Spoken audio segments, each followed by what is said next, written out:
Hello and नमस्ते everyone. Actually कल video जो थी वो बनाई गई थी लेकिन वो मुझसे ही डिलीट हो गई। कल मैंने लाइव पढ़ाया था but now this one is recorded. तो क्योंकि अब सब वीडियोस जो है वो प्रोवाइड करनी है तो मुझे कल वाला ही टॉपिक दोबारा रिपीट मैं कर रही हूँ, ठीक है।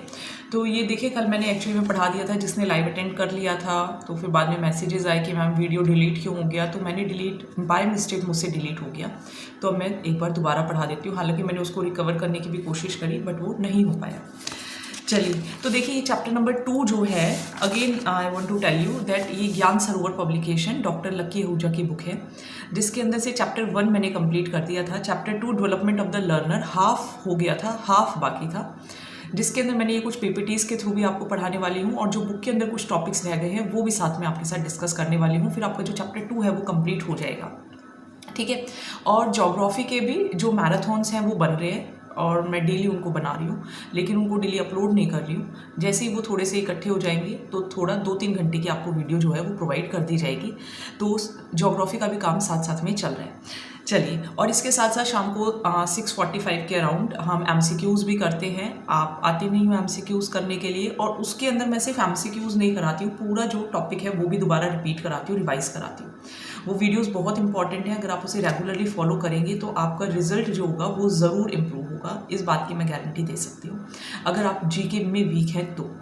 चलिए, theories of development and stages of growth, hardly 20-25 minutes का ये वीडियो रहेगा जो मैं बहुत जल्दी आपको कंप्लीट करा दूंगी। देखिए काफ़ी सारे अपने टॉपिक्स डन हो गए थे, पार्ट 2 करके चैप्टर 2 ये जो है डेवलपमेंट ऑफ द लर्नर इस नाम से था, अब पार्ट 2 है ये, ठीक है। तो ये चैप्टर नंबर 2 ही चल रहा है। तो देखिए इसके अंदर हमारे ये टॉपिक्स रह गए थे, ये मैं आपको कराने वाली हूँ, है ना। फ्रूड, गैसल, ब्रूनर्स, पियाजे और डेवलपमेंटल कैरेक्टरिस्टिक्स, इसके अलावा जो भी कुछ रह जाएगा वो भी आपको मैं बताने जा रही हूँ। तो देखिए इसके साथ साथ ये भी अपने जो पीवाईक्यूज़ जो सीरीज़ है वो चल रही है, जैसे कि हमने गुर्जर प्रतिहार वंश कर लिया है, हमने लोक देवता कर लिए हैं, लोक देवियाँ कर लिए हैं, कल राइसिंग करा। राइसिंग की वीडियो आप देखिए, मैंने पूरा आपको डिटेल के अंदर वो कराया है, ठीक है। पूरा मैंने उसको समझाया भी है और साथ में क्वेश्चंस भी कराए हैं। 30 क्वेश्चंस गूगल से भी लिए हैं और कम से कम मैंने आपको 20 क्वेश्चंस जो हैं वो पीवाईक्यूज़ वाले भी कराए हैं, और हार्डली 35 मिनट्स की वीडियो है, बहुत इंपॉर्टेंट वीडियोस हैं, अगेन आई एम एम्फेसाइजिंग। चलिए देखिए, तो सिगमंड फ्रूड की साइकोडायनामिक थ्योरी क्या कहती है, बहुत आसान सी भाषा के अंदर आपको बहुत क्लियर हो जाएगा, कोई डरने वाली बात नहीं है। पहले तो यही कि साइकोडायनामिक थ्योरी दी किसने, तो सिगमंड फ्रूड ने दी है, ठीक है। इनका पूरा नाम क्या है, सिगमंड फ्रूड। मैं बुक भी साथ साथ में फॉलो करूँगी, ठीक है, क्योंकि मेरे लिए बुक बहुत इंपॉर्टेंट है। देखिए जो सिगमंड फ्रूड है, ये समझाने से पहले मैं आपको थोड़ा सा उनका एक कॉन्सेप्ट बता देती हूँ। वो 2 कॉन्सेप्ट के बारे में बात करते हैं, एक लाइफ इंस्टिंक्ट्स के बारे में और एक डेथ इंस्टिंक्ट्स के बारे में। ये आ सकता है, इसको हम लाइफ इंस्टिंक्ट्स के बारे में बात करते हैं और वो डेथ इंस्टिंक्ट्स के बारे में बात करते हैं। अब वो लाइफ के लिए देखो, हम जीने के लिए हमें क्या क्या चाहिए, वो कहते हैं कि हमें भूख लगती है, हमें प्यास लगती है ना, hunger, thirst, avoidance of pain, we don't want any kind of pain. So इसको वो बोलते हैं लाइफ इंस्टिंक्ट्स, जिसके अंदर जो इन इंस्टिंक्ट्स की वजह से जो हमें एनर्जी मिल रही है, that is called libido, LIBIDO, ठीक है। इसको हम क्या बोलते हैं, लिबिडो कहते हैं। सो लाइफ इंस्टिंक्ट्स, इरोज, इसको साथ में हम इरोज भी कहते हैं, EROS, ठीक है। फिर बात की डेथ इंस्टिंक्ट्स की। डेथ इंस्टिंक्ट्स के लिए इन्होंने एक बुक भी लिखी जिसका नाम है बियॉन्ड द प्लेजर प्रिंसिपल, 1920 में लिखी थी, that the goal of all life is death, कि एट लास्ट तो मरना ही है। तो ये इनके 2 जो थे वो इंस्टिंक्ट्स के बारे में इन्होंने बात की। लाइफ इंस्टिंक्ट्स को कहा इरोज और डेथ इंस्टिंक्ट्स को कहा थैनेटोस, ठीक है। मैं लिख ही देती हूँ, देखिए इन्होंने लाइफ इंस्टिंक्ट्स को कहा इरोज, EROS, और डेथ इंस्टिंक्ट्स को इन्होंने कहा थैनाटोस, ठीक है। पूछा जा सकता है ना, THENATOS, ये इन्होंने कहा। फिर एक इन्होंने आइसबर्ग का एग्जाम्पल देकर बताया। इन्होंने कहा ये मान लीजिए आइसबर्ग है, आइसबर्ग वही होता है ना जो 9th-10th पार्ट हमें दिखाई नहीं देता और ऊपर का सिर्फ 1/10 पार्ट दिखाई दे रहा है। तो ये कहते हैं जो 1/10 पार्ट है दैट इज कॉन्शियस लेवल, जैसे अभी मैं आपको पढ़ा रही हूँ, सो आई एम कॉन्शियस कि मुझे ये पढ़ाना है, ऐसे पढ़ाना है, तो ये मेरा 1/10 पार्ट के अंदर आएगा, मतलब मेरे मन में क्या थॉट्स चल रहे हैं, क्या परसेप्शंस चल रहे हैं। फिर एक चीज़ होगी जो मुझे याद आ जाएगी, जैसे मैंने पढ़ाते पढ़ाते मुझे याद आ गई कुछ बातें, तो वो होती है हमारा सब कॉन्शियस लेवल। ये तो जैसे मेरे सामने लिखा है, so I am conscious about this. कुछ चीज़ें ऐसी हैं जो मेरी मेमोरी में है, तो उसको कहेंगे सब कॉन्शियस, यानी कि मेमोरीज या फिर स्टोर्ड नॉलेज। एक जो चीज़ें ऐसी होती हैं जो हो सकता है मैं रात को सोते सोते सोचूं, है ना, मतलब उसके बारे में मैं अवेयर नहीं हूँ, ठीक है, तो उसको हम कहते हैं 9th 10th पार्ट, यानी कि अनकॉन्शियस। अब अनकॉन्शियस में क्या आते हैं? ड्रीम्स, फॉरगेटफुलनेस, जिन चीज़ों को हम भूल जाते हैं, प्रॉब्लम सॉल्विंग ड्यूरिंग स्लीप। आपने देखा होगा कि सोते हुए हमारा कभी भी पेपर क्लियर ही नहीं होता है ना, बस यही होता है कि पेपर कंप्लीट ही नहीं, क्लियर की बात, ये कंप्लीट, मेरे तो यही सपने देखते थे कि मेरा पेपर कंप्लीट ही नहीं हो रहा है, कंप्लीट ही नहीं हो रहा है, या मैं स्कूल जाना चाह रही हूँ लेकिन मैं लेट हो रही हूँ, टाइम पे पहुँच ही नहीं पा रही हूँ। तो ये होते हैं प्रॉब्लम सॉल्विंग ड्यूरिंग स्लीप, ठीक है। इसके अलावा स्लीप वॉकिंग, किसी को सोते सोते चलने की आदत हो जाती है, तो ये सब जो चीज़ें हैं ये अनकॉन्शियस माइंड में आती हैं, और ये 9th 10th हिस्सा जो है वो कवर करती हैं। जबकि जो कॉन्शियस और जो हमारा प्री कॉन्शियस है, प्री कॉन्शियस मतलब जो याद है, याद दिलाने से याद आ जाएगा, जैसे कि मेमोरी, ठीक है। और इसका एक और एग्जाम्पल है स्टोर्ड नॉलेज। वहीं आप जो चीज़ अभी जस्ट हमें याद है, हमारे सामने लिखी है, तो उसको बोलते हैं थॉट्स या परसेप्शन, वो होते हैं कॉन्शियस लेवल। तो कॉन्शियस और जो सब कॉन्शियस है वो 1/10 है, लेकिन जो हमारा अनकॉन्शियस है वो 9/10 है। इसके अलावा देखो, इन्होंने 3 चीज़ों के बारे में और बात करी। ये देखिए, again I am telling you, I am following the book as well as PPT. Id, ego और सुपर ईगो। अब देखो, अगली बार से मैं थोड़ी इसके अंदर स्लाइड एक्स्ट्रा भी ले लूंगी। इड का मतलब होता है डेविल इन अ मैन, यानी कि जैसे कि कोई छोटे बच्चे के बारे में सोचो, उसे जो चीज़ चाहिए चाहिए, मम्मी पापा बुरा माने, वो रोएगा लेकिन अपनी बात मनवा के रहेगा। ईगो, यानी कि जब बच्चा 7-8 साल का हो जाता है, उसको पता है कि अगर मैं जिद करूंगा तो फिर मम्मी पापा जो है वो नाराज हो जाएंगे, और क्या कहते हैं, मुझे नहीं लेनी चाहिए, मतलब अभी उसको समझ नहीं है कि क्यों नहीं लेनी चाहिए, बस वो नहीं लेता, तो दैट इज कॉल्ड ईगो, यानी कि the man in a man. Super ego means मुझे ये चीज़ नहीं लेनी चाहिए because this is somewhere dangerous, और ये चीज़ जो है वो मेरे लायक नहीं है, या ये मेरे लिए इंपॉर्टेंट नहीं है। इसको बोलते हैं the super ego, the angel in a man. तो 3 चीज़ों के बारे में इन्होंने बात करी फ्रूड ने, id, ID id, ego and super ego. Id का मतलब कि आपका जो लिबिडो से, यानी कि जो आपका जो ड्राइव्स है, ये इनसे फुलफिल होते हैं, और इसके अंदर खासकर बात होती है जैसे कि the id is essential in life, और ख़ास करके अगर मान लीजिए ये पूरी नहीं होती तो फिर हम डिसरप्टिव बिहेवियर शो करने लग जाते हैं। तो इड का मतलब होता है डेविल इन अ मैन, यानी कि चाहिए तो चाहिए, यानी कि लाइफ इंस्टिंक्ट्स, लिबिडो, हमें एनर्जी जो मिलेगी वो लिबिडो जो मिल रही है वो उन्हीं से मिल रही है, यानी कि here is pleasure is more important. Ego की बात करें, अच्छा इसके अंदर एक और मैं डायग्राम आपको बताऊंगी। फिर आता है ego, ego is the man in a man, यानी कि जो रियलिटी प्रिंसिपल पर बेस्ड होता है। फिर आता है सुपर ईगो, यानी कि जो मोरालिटी प्रिंसिपल पर है, यानी कि जिसके अंदर हमें पता है कि सोसाइटी के लिए क्या चीज़ बुरी है, क्या चीज़ बुरी नहीं है, क्या चीज़ अच्छी है।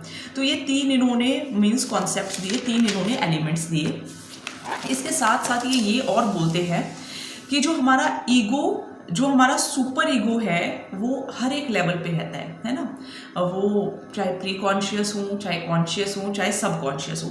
सिर्फ एक ध्यान रख लेना, सिर्फ एक ध्यान रखना है कि हमारा जो सुपर ईगो है वो तो सभी लेवल में रहेगा, कॉन्शियस में, प्री कॉन्शियस में, सब कॉन्शियस में, सब में रहेगा। जो ईगो है वो सिर्फ कॉन्शियस में रहेगा, ठीक है। जो मैन इन अ मैन वाला जो पॉइंट है वो सिर्फ कॉन्शियस में रहेगा, बाकी भी सब जगह रहेगा, ठीक है। इड भी जो होगा वो अनकॉन्शियस में भी आएगा, प्री कॉन्शियस में भी आएगा। तो बस ईगो का ध्यान रख लेना कि ईगो इनके अकॉर्डिंग सिर्फ कॉन्शियस पे, ईगो का मतलब रियलिटी प्रिंसिपल, ठीक है, प्रोसेस थिंकिंग, रियलिटी टेस्टिंग।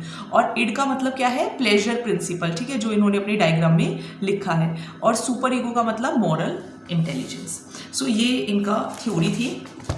अब इन्होंने दी है ये, अब मैं साइकोडायनामिक थ्योरी जो है वो थोड़ा सा आपको बता देती हूँ।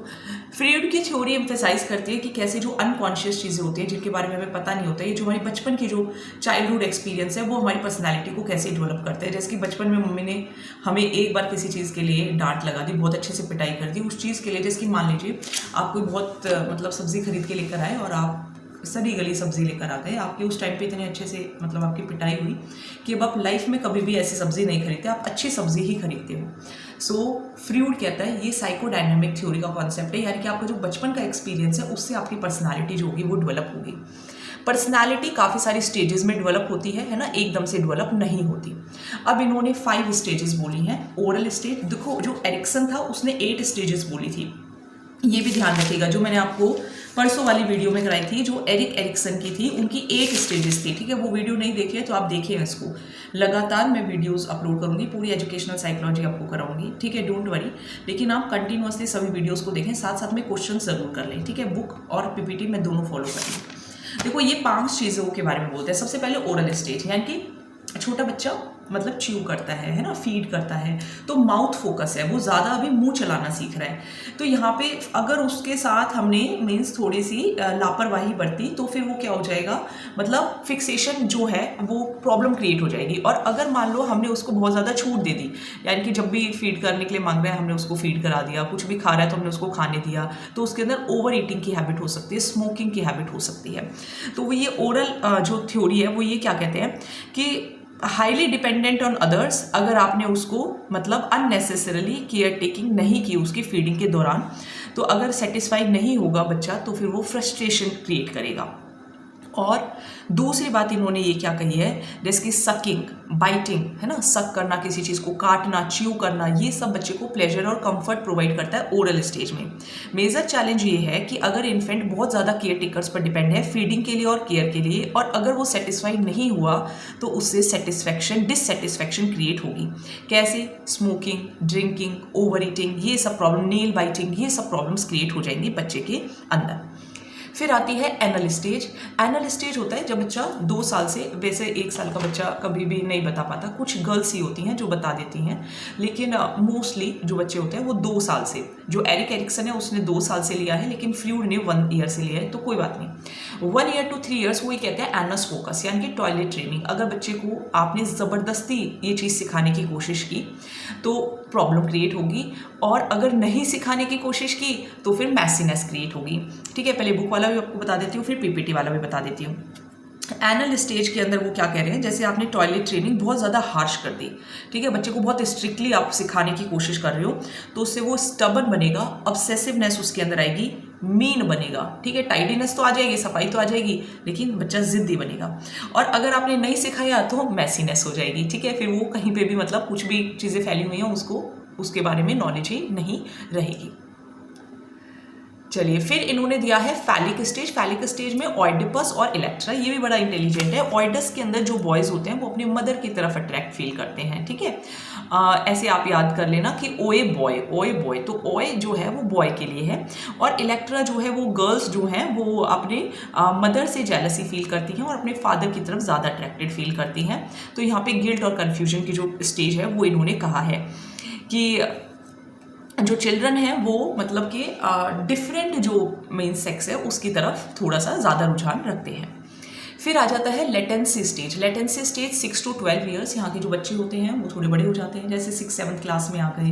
फर्स्ट से आप लगा सकते हो, है ना, फर्स्ट से लेके 6-7 क्लास तक के जो बच्चे हैं, तो यहाँ पे बच्चे अपनी हॉबीज़ के प्रति ज़्यादा अट्रैक्टेड रहते हैं, स्पोर्ट्स की तरफ, स्कूल एक्टिविटीज़ की तरफ, और सेम जो उनके क्लास में फ्रेंड्स हैं ये वहाँ पढ़ने जा रहे हैं तो मैं भी वहीं पढ़ने जाऊँगी, इस तरीके की जो चीज़ें होती हैं। तो यहाँ पे आ जाएगा डॉर्मेंट सेक्सुअल फीलिंग्स, मतलब दबी दबी फीलिंग्स होती हैं, है ना, और सोशल और कॉग्निटिव फोकस होता है। लास्ट इन्होंने बताया है जेनिटल स्टेज, जहाँ पे बैलेंस्ड और जो आपका मैच्योरिटी वाली स्टेज आ जाती है, ठीक है। तो ये आपका था। अच्छा, लेटेंसी में बुक में एक पॉइंट और गिवन है, डिफेंस मैकेनिज्म। डिफेंस मैकेनिज्म आगे भी आएगी कि बच्चे जो होते हैं, जैसे मान लो मेरी गलती है तो एक तो मैंने क्या किया, अपनी गलती थी तो मैंने वो किसी पॉजिटिव वर्क में कन्वर्ट कर लिया, या एक मेरी गलती थी तो मैंने आके घर पे किसी और को डांट दिया, एक मेरी गलती थी तो मैंने कुछ और रीजंस बताने शुरू कर दिए, एक मेरी गलती थी तो मैंने उस गलती का कारण फाइंड किया, तो उसको बोलते हैं डिफेंस मैकेनिज्म्स, कि आप किस तरीके से अपने आप को डिफाई करते हो। तो ये लेटेंसी स्टेज के अंदर आएगा। ये मैंने आपको बुक का भी करा दिया और साथ में पीपीटी भी जो है वो मैंने ले ली है। Maturity and balance relationship. इसके बाद आते हैं आर्नोल्ड गैसल। आर्नोल्ड गैसल्स की जो थ्योरी है, इसके बाद बुक के अंदर एक हो गया आप तो एरिक एरिक्सन की थ्योरी है, फिर एरिक एरिक्सन वाली मैंने पूरी करा दी। फिर आर्नोल्ड गैसल, पहले इनके बारे में थोड़ा सा बता देती हूँ। ये अमेरिकन एडुकेटर थे, मेडिकल डॉक्टर थे, साइकोलॉजिस्ट थे। 1925 में जो मैच्योरेशनल थ्योरी है वो इन्होंने दी। ये कहते हैं हेरिडिटी और एनवायरनमेंट दोनों इंपॉर्टेंट है, ठीक है। ऑब्वियसली पेरेंट्स ज़्यादा इंटेलिजेंट है तो बच्चा भी इंटेलिजेंट होता है, लेकिन अगर कोई बच्चा इंटेलिजेंट नहीं भी है, आपने देखा होगा, हमने काफ़ी बार ऐसा देखा है कि एक रिक्शा चलाने वाले का बच्चा जो है वो आईएएस बन गया है ना। या अभी आपने देखा होगा कि एक आईएएस बना है जिसके जो पेरेंट्स हैं वो बकरी जो चलाते थे, बकरी चलाते थे, शायद कुछ ऐसा काम करते थे, शायद शीप रियरिंग कुछ ऐसा काम करते थे। तो इसका मतलब ये है कि ज़रूरी नहीं है कि हेरिडिटी ही रोल इम्पॉर्टेंट प्ले करे, एनवायरनमेंट भी इम्पॉर्टेंट रोल प्ले करता है। एनवायरनमेंट सपोर्ट करता है, ड्राइव नहीं करता। ड्राइव आपकी हेरिडिटी करती है, लेकिन एनवायरनमेंट सपोर्ट करता है। और 2 पॉइंट जो मैंने आपको पहली वाली वीडियो में भी कराया, एक तो इन्होंने कहा कि प्रिंसिपल्स ऑफ डेवलपमेंट, हेरिडिटी और एनवायरनमेंट दोनों से फ़र्क पड़ेगा। दूसरी बात इन्होंने ये कही, the concept of maturation. Maturation means जैसे मैंने आपको बताया था कि जो बच्चा होता है सबसे पहले हार्ट उसका बनता है, फिर सेंट्रल नर्वस सिस्टम बनता है और फिर बाकी ऑर्गन्स बनते हैं। कभी भी पहले बच्चों के हाथ वगैरह नहीं बनते हैं ना। और मैंने आपको बताया था स्पाइनल कोड के थ्रू भी डेवलपमेंट होती है। तो पहले बच्चे का हार्ट, देन उसका central nervous system, then peripheral organs. तो आप क्या देखोगे, एक सीक्वेंस फॉलो हो रहा है प्रीनेटल, ये प्रीनेटल की बात हो रही है। Post natal head to foot, पहले बच्चा अपनी गर्दन संभालनी सीखता है ना। 3 महीने का बच्चा पहले अपनी गर्दन संभालनी सीखता है, फिर अपने पैर संभालने सीखता है। तो एकदम चलना नहीं शुरू करता है, पहले बच्चा बैठना सीखता है। तो head to foot, this is post natal. तो ये इन्होंने बातें कही हैं, ठीक है, जो कि आपको मैंने बता दी। और गैसल ने एक बात और कही, उन्होंने ये कहा कि जो न्यू बॉर्न्स हैं उनके पास भी ये एबिलिटी होती है कि वो अपनी डेवलपमेंट को रेगुलेट कर सकें। जैसे कि उनका भी शेड्यूल जो होता है ईटिंग का और स्लीपिंग का, वो उसको रेगुलेट करने की कोशिश कर सकते हैं, ठीक है, कुछ बच्चे कर लेते हैं। तो डेवलपमेंट इज बायोलॉजिकली डिटरमिन्ड, यानी कि हेरिडिटी से फर्क पड़ता है, एंड ये धीरे धीरे अनफोल्ड होती है जेनेटिक्स के बेसिस पे। ये कहा एनवायरनमेंट हेरिडिटी के बेसिस पे, और कहा एनवायरनमेंट सपोर्ट करता है लेकिन स्ट्राइव नहीं कर सकता डेवलपमेंट को। ये आर्नोल्ड गैसल की मैच्योरेशनल थ्योरी है। तो इन्होंने एक तो कहा सेफेलोसॉडल, यानी कि सर से लेके पैर तक डेवलपमेंट स्टार्ट होती है, पैर से नहीं डेवलपमेंट, पहले बच्चा सर, फिर बॉडी, फिर धड़, फिर पैर। प्रॉक्सिमोडिस्टल, यानी कि सेंटर टू लिम्स, पहले बच्चा ये फिंगर्स नहीं सीखता, पहले आर्म, फिर हैंड और फिर फिंगर्स। सिक्वेंशियल, जब बच्चा एक चीज़ सीख जाएगा, जब बच्चा हैंड चलाना सीखेगा तब फिंगर्स को सीखेगा। तो जब एक माइलस्टोन अचीव कर लेगा तब दूसरे माइलस्टोन पर वो आएगा, ठीक है। जैसे बच्चा पहले सिटिंग सीखता है, फिर वॉकिंग सीखता है और फिर टॉकिंग सीखता है, ठीक है। तो एक सीक्वेंस में बच्चा सीखता है। फिर इसके पहले मैं बुक वाली आपको, फिर इसके बाद मैंने पियाजे की जो थ्योरी थी वो मैंने आपको करा दी थी, है ना। Sensory motor, pre operational, concrete operational और फॉर्मल ऑपरेशनल, पेपर में बहुत आती है। फिर बुक के अंदर आपकी थी ब्रूनर्स की थ्योरी, है ना। हाँ, ये जेरोम्स ब्रूनर वाली थ्योरी है। 3 स्टेजेस इन्होंने दी, इनएक्टिव, आइकॉनिक, सिंबॉलिक, EIS, ठीक है। तो इन्होंने कहा कि लर्निंग एक एक्टिव प्रोसेस है, बच्चा जो है वो नए नए आइडियाज जो है वो डेवलप करता है, और 3 मोड्स के अंदर इन्होंने ये बात बताई। Inactive stage, iconic stage, symbolic stage. Inactive मतलब छोटा बच्चा, एक से मान लो आप 1 साल के बच्चे को कुछ सिखाओगे, देखा होगा उनकी जो टीचर्स होते हैं ऐसे करते हैं, ऐसे करो ऐसे करो, this is called inactive stage, बच्चा एक्शन से सीखेगा। आइकॉनिक, 6 साल का बच्चा, मैंने कोई वीडियो चला दी, कोई इमेज दिखा दी कि देखो ये कैसे कर रहे हैं, फिर बच्चे ने इमेजेस के थ्रू उसको सीखने की कोशिश की। सिंबॉलिक, सिंबल्स के थ्रू, मतलब बस आपने बोला और बच्चा जो है वो करना शुरू कर देता है, ठीक है। मैंने बोले स्टार्ट और बच्चे ने स्टार्ट कर दिया। सो सिंबल्स के थ्रू भी बच्चा सीखता है। देखो सुनो, एक तो इनकी पब्लिकेशंस के कुछ नाम हैं जो कि बुक के अंदर गिवन हैं। जेरोम ब्रूनर्स, ये अमेरिकन साइकोलॉजिस्ट थे, इनकी कुछ सिग्निफिकेंट पब्लिकेशंस है, मैं पढ़ देती हूँ, अगर बाई चांस कभी पेपर में आ गया तो ये ना हो कि मैडम ने बताया नहीं था।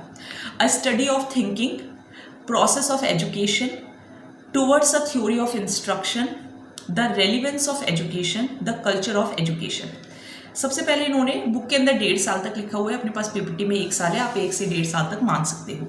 इनएक्टिव स्टेज, इनएक्टिव स्टेज के अंदर जैसे कि ऑब्जेक्ट परमानेंस की, जैसे वो जो बच्चा था उसको पता था जो रैटल है, जो झुंझुना है वो इस हैंकी के नीचे है, तो वो वही ढूंढेगा चाहे कहीं और से भी आवाज़ क्यों ना आने लगे, यानी कि ऑब्जेक्ट परमानेंस हो जाती है। रैटल को आपने रिमूव भी कर दिया फिर भी बच्चा वहीं ढूंढता है, इसको मसल मेमोरी भी कहा जाता है। आइकॉनिक स्टेज, बच्चा सुनकर या फिर देखकर भी चीज़ों को करने की कोशिश करता है। इसके बाद है सिंबॉलिक स्टेज। सिंबॉलिक स्टेज के अंदर लैंग्वेज जो होती है वो इंपॉर्टेंट हो जाती है, ठीक है। तो ये इनकी 3 थ्योरीज थी। फिर इसके बाद बुक के अंदर वाइगॉट्स्की की सोशल कल्चरल थ्योरी है, जो मैंने आपको बता दिया था कि बच्चा जो खुद से सीख सकता है और जो दूसरे की हेल्प की जरूरत होती है, उसके बीच में एक जोन होता है प्रॉक्सिमल डेवलपमेंट का। तो वाइगॉट्स्की की हमने कर ली थी जोन ऑफ प्रॉक्सिमल डेवलपमेंट, ठीक है। अच्छा, एक वाइगॉट्स्की का और ध्यान रखना, एक क्वेश्चन आ जाता है MKO, the more knowledgeable other, है ना। ये भी इनका ही है कि मतलब दूसरे के पास जो थोड़ी ज़्यादा नॉलेज होती है as compare to the learner. तो ये वाइगॉट्स्की की थ्योरी हमने कर ली थी, है ना। ये भी अपनी डन हो गई है। एक्चुअली कुछ टॉपिक्स मैंने आपको उसमें करा दिए थे और कुछ मैं आज आपको अब करा रही हूँ। अब नेक्स्ट आ जाती है पियाजे की थ्योरी, है ना। Piaget's theory of moral development. अब देखो ये क्या कहते हैं, दो हैं, एक है हेटेरोनॉमस और एक है ऑटोनॉमस। हेटेरोनॉमस बच्चा डर के कारण आपकी बात मान रहा है, ऑटोनॉमस बच्चे को पता चल गया कि ये जो चीज़ है वो नहीं करनी चाहिए। बस ये इनका मोरल डेवलपमेंट है कि it developed in stages linked with cognitive growth. Heteronomous मतलब 5 to 10 ईयर्स बच्चा जो है वो रूल्स के अकॉर्डिंग चल रहा है। आपने देखा होगा स्कूल में जो बच्चे होते हैं 7th 5th तक 6th तक, तो उनको पता होता है मैडम ने कहा लाइन में चलो तो वो लाइन में ही चलते हैं, है ना। कॉन्सिक्वेंसेज बेस्ड, अगर नहीं चले तो उनको डांट पड़ेगी। ओबीडियंस होते हैं, मतलब ओबीडियंट होते हैं, बात को मानते हैं। तो हेटेरोनॉमस मॉरलिटी है उनके अंदर। इसके बाद आ जाती है ऑटोनॉमस, 10+ ईयर्स बच्चे। यहाँ पे रूल्स जो है वो चेंज करने पड़ेंगे बच्चे को। आप ये नहीं बोल सकते हैं ना, आपको उन्हें बताना पड़ेगा, otherwise they will raise questions. Intention focused हो जाते हैं कि सामने वाला मुझे कह रहा है कोई बात, तो किस इंटेंशन से कह रहा है, मुझे समझाने के लिए कह रहा है या डांटने के लिए कह रहा है। फेयरनेस, बच्चे जस्टिस की बात करने लग जाते हैं। तो ये पियाजे ने 2 पॉइंट्स बताए। एक तो हेटेरोनॉमस मॉरलिटी, इसको कहा गया है मोरल रियलिज्म, ठीक है। हेटेरोनॉमस को मोरल रियलिज्म, और जो ऑटोनॉमी है इसको कहा गया है मोरल रियलिटिविज्म, ठीक है। उसको रियलिज्म और इसको रियलिटिविज्म, ठीक है। ये भी ध्यान में रखना है। तो ये पियाजे की मोरल थ्योरी है। तो ये बुक के थ्रू जो थ्योरीज मैंने आपको परसों कराई और जो अपनी कल रह गई थी, कोलबर्ग की मैंने आपको करा दी थी, pre conventional, conventional, post conventional, है ना। एक बार आप वो वाली वीडियो और देख लें। अच्छा, एक और थ्योरी है आपकी बुक के अंदर, हरलॉक की थ्योरी है सोशल डेवलपमेंट वाली, वो भी आप थोड़ा ध्यान रख लेना कि socialisation means that how you can become a useful member in a society. किसने दी है? हरलॉक ने दी है। चलिए अब आ जाती है अपनी थोड़ी सी स्टेजेस। इन्फेंसी, ठीक है। इन्फेंसी जब बच्चा 2 साल का है, फिर उसके अंदर कुछ फिजिकल होते हैं, जैसे कि ग्रोथ बच्चे की, जैसे छोटा बच्चा जो होता है आप देखेंगे कि मैंने अच्छा पिछले इसको 6 महीने पहले देखा था तो ये बहुत छोटा था, अब तो ये बड़ा हो गया, अब तो चेंज हो गया है। ग्रोथ होती है। Motor skills, gross motor skills, this is gross motor skills. Fine motor skills, when I can read, when I can write, when I can paint. Sensory motor stage होती है 0 to 2 ईयर्स। अटैचमेंट होता है अपने parents के साथ। Stranger anxiety, किसी और के गोदी में बच्चा नहीं जाना चाहता। बच्चा थोड़े थोड़े शब्द सीखता है, आप क्विंग, फर्स्ट वर्ड्स बच्चा सीखता है इन्फेंसी एज के अंदर। फिर आ जाते हैं अर्ली चाइल्डहुड 3 to 6 ईयर्स। तो यहाँ पे बच्चा जो है वो कोऑर्डिनेशन सीख जाता है, जैसे थोड़ी थोड़ी साइकिल चलानी सीख जाएगा। और प्री ऑपरेशनल स्टेज इसको कहते हैं, यानी कि सिंबॉलिक प्ले। वही जो 3 माउंटेन्स मेरे सामने रखी हैं, या गिलास के अंदर पानी ज़्यादा है, आपने उसको बाउल में डाल दिया तो फिर वो नहीं समझ पाता, तो सिंबॉलिक प्ले है। फ्रेंड्स वगैरह के साथ थोड़ा बहुत खेलना शुरू कर देता है। सेल्फ कॉन्सेप्ट बच्चे को समझ में आने लग जाता है। टॉयलेट ट्रेनिंग बच्चे को हो जाती है। फिर इसके बाद है मिडल चाइल्डहुड, 6 से 12 साल तक के बच्चे, यानी कि करीब करीब 1st से लेके 5th 6th तक के बच्चे। तो ग्रोथ उनकी होगी, हाइट वगैरह बढ़ेगी, लॉजिक को करने, मैथ्स वगैरह सीखने लग जाते हैं, इंग्लिश समझने लग जाते हैं। पीयर रिलेशंस बहुत इंपॉर्टेंट हो जाते हैं। रूल्स को समझने लग जाते हैं कि अगर ये रूल्स बनाए गए हैं तो क्यों बनाए गए हैं। आप एक नर्सरी क्लास के बच्चे को बोलोगे सिट डाउन, उसको नहीं पता कि क्यों मुझे बैठाया जा रहा है, लेकिन 6th क्लास के बच्चे को पता होता है कि उसको क्यों बैठाया जा रहा है। रूल्स की समझ यहाँ पर आ जाती है। एडोलेसेंस, पबर्टी एज, जिसको 13 to 18 ईयर्स, यानी कि करीब करीब 9th से लेके 12th क्लास तक के बच्चे। एक तो हार्मोन्स चेंज हो रहे होते हैं, बॉयज़ के भी गर्ल्स के भी, और एब्स्ट्रैक्ट थिंकिंग वो करने लग जाते हैं। आइडेंटिटी, फ्रेंड्स का साथ होना बहुत ज़रूरी हो जाता है। बेइज्जती बहुत बच्चे फील करने लग जाते हैं। पीयर इन्फ्लुएंस बहुत ज़्यादा हो जाता है, ठीक है। तो ये आपकी एडोलेसेंस स्टेज है। तो आज हमने क्या क्या पढ़ ली, मैंने आपको फ्रूड की साइकोसेक्सुअल और या फिर साइकोडायनामिक वो थ्योरी आपको बता दी, गैसेल की मैच्योरेशनल स्टोरी जो है वो आपको बता दी कि हेरिडिटी और मैच्योरेशन दोनों रोल प्ले करते हैं, ब्रूनर की कॉग्निटिव, इनएक्टिव, आइकॉनिक, सिंबॉलिक आपको बता दी, पियाजे की मोरल और फिर इन्फेंसी टू एडोलेसेंस। बुक के थ्रू भी और पीपीटी के थ्रू भी ये चैप्टर जो है वो हमारा डन हो चुका है। क्वेश्चंस जो है वो आप लगाकर देख सकते हैं। इसके अलावा एक और डायग्राम है बुक के अंदर जो मैं थोड़ा सा और डिस्कस कर लेती हूँ। देखिए, एक होता है इंडिविजुअल, जैसे मैं बैठी हूँ, अब मैं स्कूल में पढ़ाती हूँ, मेरी फैमिली है ना, मेरे एक दो फ्रेंड्स हैं, तो उसको बोलेंगे micro system, but it would be called micro system. Micro system के बाद आ जाते हैं एक मतलब थोड़ा सा गैप है जिसको मीसो सिस्टम बोलते हैं, खास कुछ लिखा नहीं है उसमें। फिर आ जाता है एक्सो सिस्टम। एक्सो सिस्टम मतलब हम पॉलिटिक्स देखते हैं, हम मास मीडिया देखते हैं, हम सोशल सर्विसेज, नेबर्स को देख लो आप, है ना, जिनसे हमारा डायरेक्ट नहीं लेकिन थोड़ा सा इनडायरेक्ट अफेक्ट तो पड़ता है, तो वो होता है एक्सो सिस्टम के अंदर, ठीक है, वो आता है एक्सो सिस्टम के अंदर। फिर कल्चर है ना, हिंदू, सिख, तो उसको बोलते हैं मैक्रो, और टाइम के अकॉर्डिंग क्रोनो। तो ये और एक डायग्राम थी बुक के अंदर। एक और है जेनेटिक इन्फ्लुएंसेस, सभी को पता होंगे, क्रोमोसोम्स की एग, और जब स्पर्म जो है तो उसका फर्टिलाइज्ड एग जो होता है उसको जाइगोट कहते हैं। 23 इसके अंदर पेयर्स होते हैं, 46 क्रोमोसोम्स होते हैं। अगर XX है तो यानी कि फीमेल, क्योंकि लेडी से नहीं कभी भी डिसाइड होता कि बेबी जो होगा वो बॉय होगा या फिर गर्ल होगी, that only depends on males, क्योंकि मेल्स के जो पेयर्स होते हैं वो X और Y होते हैं और फीमेल के हमेशा XX ही रहते हैं, ठीक है, ये भी आपको ध्यान रखना है, ठीक है। तो XX combination girl child and XY boy child, ठीक है, ये आपको पहले ही बता दिया गया है, ठीक है, ये भी मैंने आपको बता दिया। माइक्रो मतलब मैं, मेरी फैमिली, मेरा स्कूल, मेरे फ्रेंड्स। मीसो का मतलब क्या हो गया कि जो मतलब कि थोड़ा सा रिलेशनशिप, यानी कि जो थोड़ा सा गैप मेंटेन हो रहा है, इंटरेक्शंस अमंग माइक्रो सिस्टम्स को आप बोल सकते हो। एक्सो का मतलब जब जहाँ पे थोड़ा मास मीडिया आने लग गया, पॉलिटिक्स आने लग गई। मैक्रो जब आपके कल्चर आने लग गए, और क्रोनो जब टाइम आने लग गया। So that is all. अच्छा, एक एनवायरनमेंट से रिलेटेड 3 इंपॉर्टेंट डेफिनेशंस हैं, वो भी आप सुन लें। हाँ, डगल्स एंड हॉलैंड क्या कहते हैं, all of a extrinsic forces, influences and conditions which affect the life, nature, behavior and the growth, development and the maturation of living organisms। इतनी सारी बातें ऑल किसने कही है, डगल्स और हॉलैंड ने कही है। हॉलैंड में O आता है और ऑल में डेफिनेशन में ऑल भी है। फिर है बोरिंग लॉन्गफेल्ड वेल्ट, तो ये क्या कहते हैं कि everything that affects the individual except his genes, genes के अलावा वो सब चीज़ें जो अफेक्ट करती हैं तो वो एनवायरनमेंट है। किसने कहा है, बोरिंग ने, लॉन्गफेल्ड ने और वेल्ट ने।